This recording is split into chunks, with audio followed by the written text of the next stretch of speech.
My name is John, and my life has always been quite predictable. Work, work, work, home, family. But one day, my wife Elizabeth, her mother Margaret, and I decided to take a break and go on vacation to the charming Venice. We arrived in the city on water early in the morning and immediately plunged into its unique atmosphere. Narrow streets, ancient buildings, canals with gondolas, all this created a feeling of a fairy tale come to life. Having settled in a cozy hotel in the city center, we decided to take a little walk around the neighborhood and visit the local shops. Elizabeth and Margaret were delighted with the shop windows filled with bright Venetian masks, exquisite Murano glass items, and handmade lace. After the walk, we went to have a snack in a small cafe overlooking the canal. The cozy atmosphere, aromatic coffee, and fresh pastries, what could be better to start a vacation? However, an hour after our lunch, Elizabeth suddenly felt unwell. She was nauseous, dizzy, and could barely stand on her feet. It seemed her stomach couldn't handle the introduction to the local cuisine. "John, I told her not to overdo it with pasta and tiramisu." Margaret reproachfully shook her head, supporting her daughter by the arm. "She never knows when to stop." I just sighed, remembering how Elizabeth had been eagerly devouring one dish after another at lunch. Well, now it was time to pay for the gastronomic excesses. Margaret and I helped Elizabeth get to the room and put her to bed. Pale and miserable, she muttered barely audibly, "It's okay. I'll be as good as new by tomorrow. I don't want to miss our sightseeing tour." My mother-in-law and I exchanged glances but didn't argue.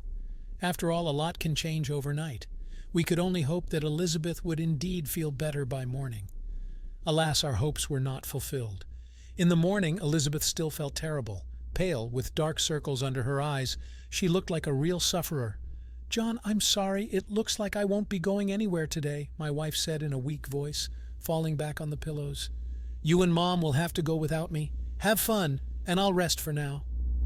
I sat on the edge of the bed and stroked Elizabeth's hand. Poor thing, how untimely this ailment had struck her. So many plans, so many anticipations, and all for nothing. "Honey, maybe we should postpone the tour. We can sit with you in the room, watch TV," I suggested without much hope. But Elizabeth shook her head resolutely. "No way. Enough that I'll spend the second day of vacation within four walls. You and Mom go, have a change of scene, and I'll be alone, rest. Just don't forget to take care of Mom, okay?" I gave Margaret a questioning look. She shrugged and nodded like nothing to be done. Her daughter was right. There was no point in everyone moping in the room because of her illness. "Okay, if you insist. Get well then, and we'll try not to have too much fun without you." I winked at my wife and kissed her on the forehead. Margaret and I left the hotel and headed for the nearest pier. The first point in our cultural program was a gondola ride along the Grand Canal. Well, an eventful and interesting day awaited us. Venice greeted us with sunny weather and a light breeze from the lagoon. The gondolier, a young, smiling guy in a traditional striped shirt, helped us settle into the elegant black boat. "Welcome aboard. My name is Luca, and today I will be your guide through the labyrinths of the Venetian canals," he announced cheerfully. Margaret and I made ourselves comfortable on the soft seats, and the gondola started moving. Narrow streets, bridges spanning the canals, ancient palazzos, all this floated before our eyes, like frames from a movie. "Oh my God, how beautiful!" Margaret exclaimed now and then, clicking the shutter of her camera. "Elizabeth is missing out on so much by not seeing all this splendor." I nodded in agreement, admiring the unfolding views. Yes, our poor girl was really out of luck, but we will definitely arrange a personal tour for her when she feels better. After the gondola ride, we went to see the sights. St. Mark's Square with its grand cathedral, the luxurious Doge's Palace, the famous Rialto Bridge. All this simply took our breath away. Margaret and I wandered around the city as if enchanted. We peeked into ancient churches, admired works of art in museums, tasted local delicacies in cozy cafes. And all this time we chatted casually, sharing impressions and funny stories. I suddenly caught myself thinking that I had never communicated with my mother-in-law like this before, easily and in a friendly way. Usually everything was limited to formal conversations at family gatherings, and here we suddenly opened up to each other in a new way. "You know, Margaret, I'm glad we went on this walk together," I said as we sat down to rest on a bench in a shady square. It's so pleasant and interesting to talk with you. My mother-in-law smiled shyly and patted my hand.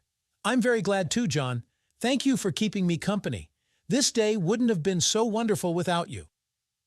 In the evening, we returned to the hotel, tired but satisfied. Elizabeth looked better already, although she was still weak. She was happy to hear our stories and see the souvenirs, but quickly began to nod off. Okay, youngsters, I'm going to bed, my wife yawned. You go have dinner somewhere. And for me, rest is the best medicine right now. We wished her good night and headed to a restaurant we had noticed earlier in the day. A pleasant evening and an unforeseen turn of events awaited us. The restaurant turned out to be a charming place with a cozy interior and live music, subdued lighting, soft jazz, wicker tables on an open veranda. All this created a surprisingly romantic atmosphere. Margaret and I ordered pasta and a bottle of red wine. The waiter, a quick-witted young man with a charming smile, immediately brought us appetizers, bruschetta with tomatoes and cured ham. How delicious, Margaret commented, putting a piece of bread in her mouth. We'll have to bring Elizabeth here when she feels better. I nodded in agreement and raised my glass. Let's drink to our wonderful day and to Lizzie's speedy recovery from her ailment. Margaret clinked glasses with me, and we each took a sip of the ruby wine. It turned out to be excellent. A rich aroma, a velvety taste, a slight tartness.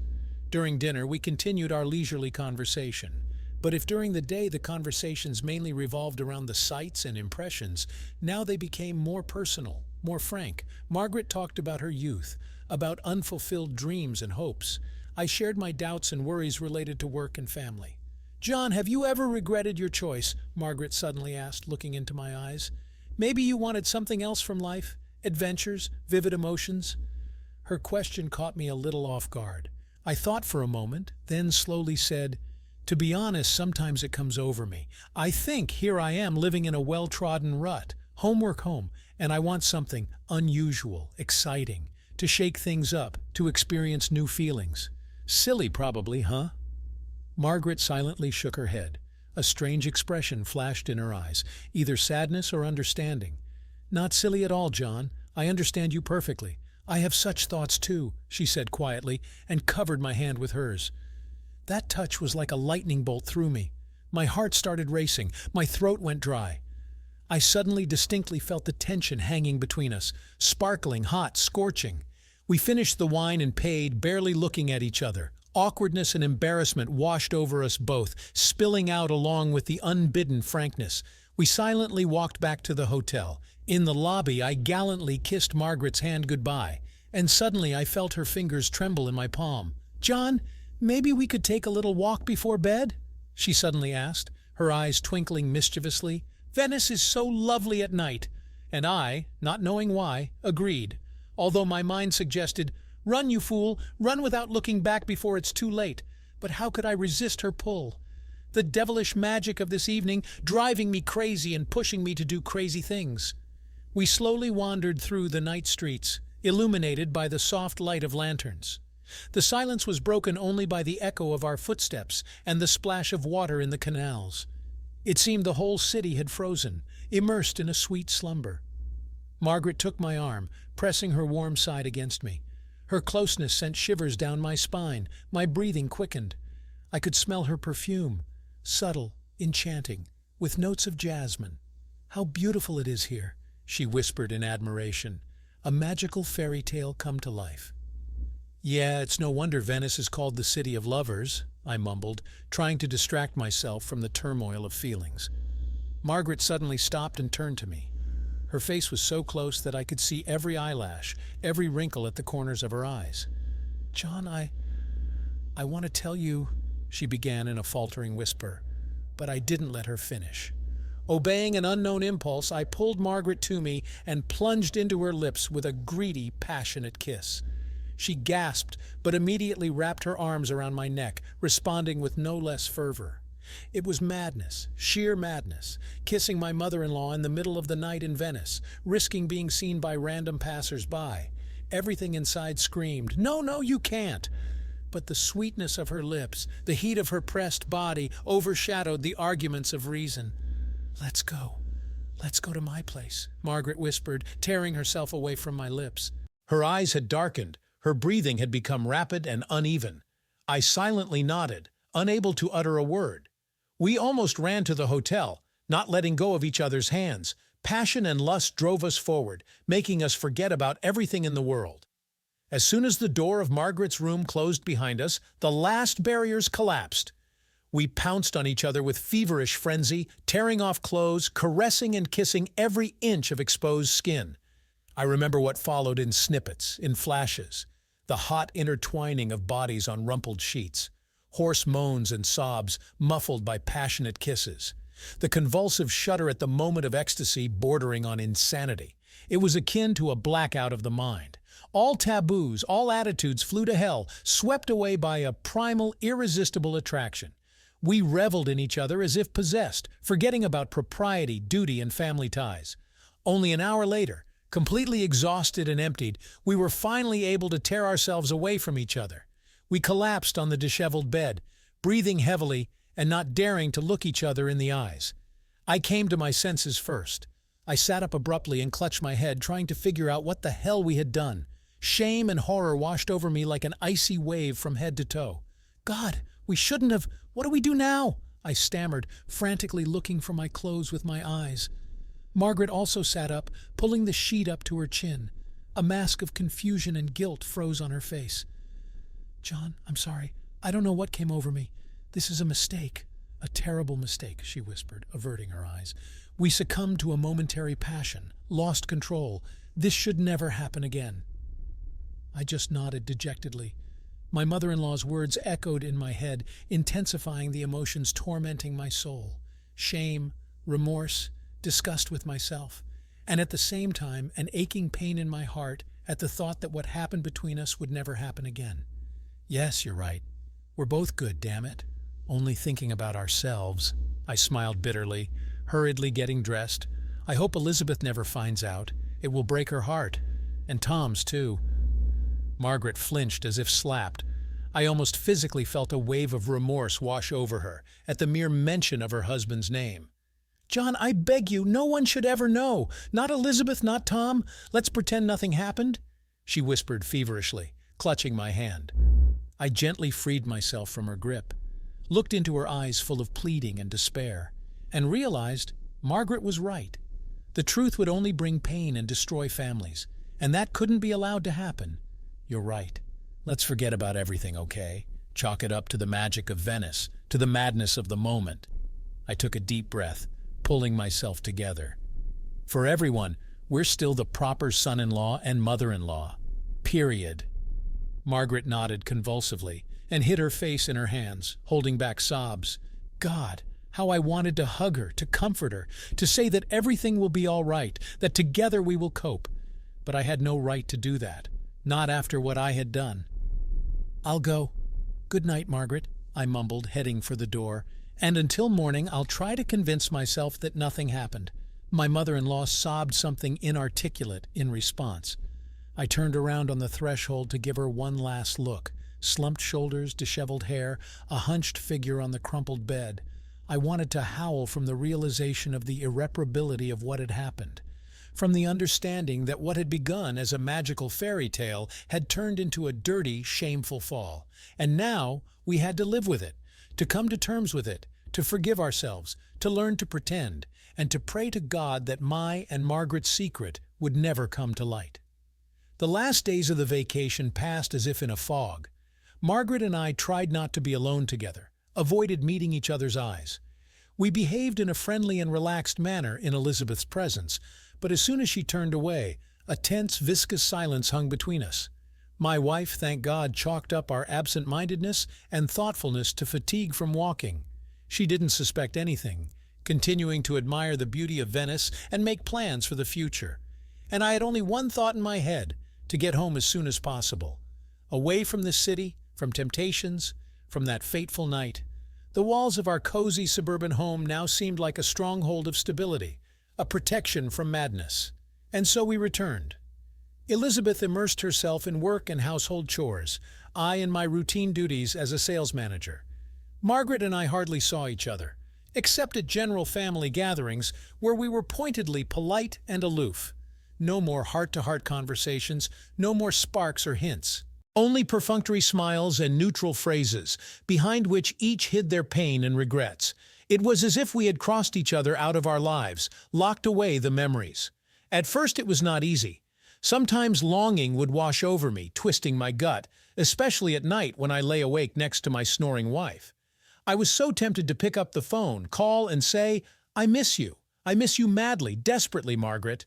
But I held on. I reminded myself, "You have obligations, John. You have a family, a reputation, a familiar way of life. You can't destroy everything because of one night of insanity." Gradually, the sharpness of the experience dulled. The pain didn't go away, it just became duller, more familiar. It drowned in the daily hustle and bustle, in the succession of worries and chores. I was learning to love Elizabeth again. I gave gifts, arranged surprises, paid compliments. I convinced both her and myself that everything was the same between us, that our marriage had not cracked, and almost believed it. Almost. Because sometimes I would catch Margaret's long, wistful gaze. I would notice how her fingers trembled when she passed the salt shaker at the dinner table. And I understood. She hadn't forgotten either. She also carried our shameful, painful secret within her. Then my heart would clench, a lump would rise in my throat. I wanted to jump up, walk right up to her and whisper, I'm sorry, and forget it. I have to keep my family together, stay true to my vows. We both have to." And I was silent. And she was silent.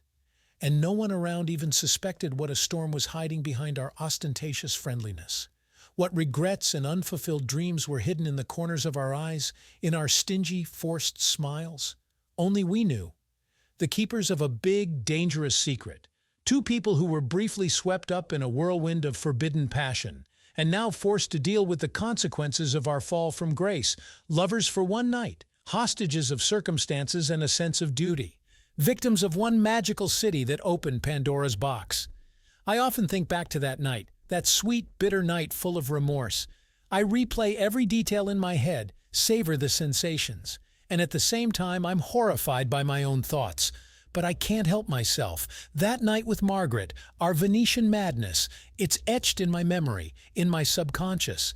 It became a part of me, my hidden essence, a part that only the two of us know about. And we will remain silent until the end of our days, because everyone should have their own secret, right? Their own personal demon, locked away in a far corner of their mind. And sometimes it seems to me that it's the demons that make us real. They tear the usual masks to shreds, exposing the vulnerable, trembling core. To remain faithful. To love my wife. To never give in to weakness again. That's my cross, my eternal rule. Even if sometimes I want to scream, to shatter it to pieces. To tell the whole world to go to hell. To rush into the night, into the unknown. To embrace the one who gave me madness and ecstasy. To drown in her eyes. To lose myself in her passionate embrace. No, enough. Don't you dare, John. You have a duty. You have principles. And Venice? Well, let it remain a ghostly, searing memory, the city where you could do anything, where the whole world was at your feet, a mirage, a sweet dream, the one that appears only once and never, never will be repeated in reality. Did you like this story? Let us know in the comments what you liked. Subscribe to our storytelling podcast. Also, don't forget to like and ring the bell so you don't miss more interesting stories. See you soon.